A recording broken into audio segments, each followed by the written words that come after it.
যারা D voter হবে তাদের অবস্থা কি হবে শুনুন ডাইরেক্ট বিএলওদের মুখ থেকে। তাদের কি অবস্থা হতে চলেছে একটু মনোযোগ দিয়ে শুনুন এবং ভিডিওটিকে শেয়ার করুন বেশি বেশি করে।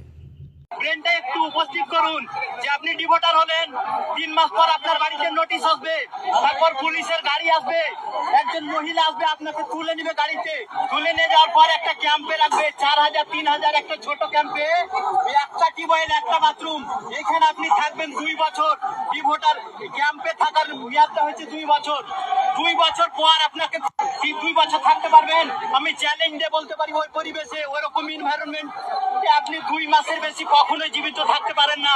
সুতরাং ওই কষ্টের কথা মনে রেখে, আপনার জাতির কথা, সমাজের কথা, গরিব মানুষের কথা মনে রেখে সবাই একটু এখানে থাকুন, অপেক্ষা করুন, দেখুন কাজ কিছু হয়নি। অভিজ্ঞতা এবং আইন আপনি জানুন, লেখাপড়া করুন, সচেতন হন। আমাদের দাবি জনগণের স্বার্থে আমরা রিজাইন দিতে এসেছি।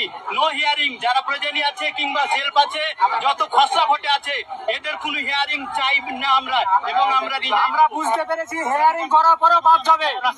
আমরা বুঝতে পেরেছি হিয়ারিং করার পরে বাদ যাবে, আর বাদ গেলে কোনোভাবেই সে আর ভোটার হতে পারবে না।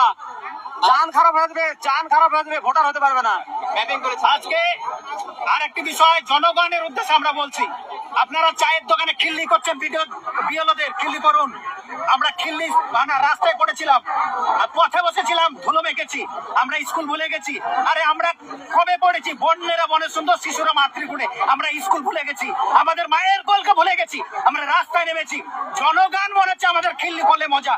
আপনারা রাস্তায় নেমন, একবার ডিভোটার হয়ে গেলে আপনাদের এখানে 90,000 লালগোলা ব্লকে 90,000 হিয়ারিং এসছে। 90,000 মধ্যে অর্ধেক হলে 45,000 ডিভোটার হয়ে যাবেন। আপনারা কেন আজকে চায়ের দোকানে পান খেয়ে, চা খেয়ে বাড়িতে খুব আসুন? আমাদের মাথা চুল শেষ হয়ে গেল, মাথা খারাপ হয়ে গেছে। আমরা ভুল বকছি। আপনারা জনগণ যারা আছেন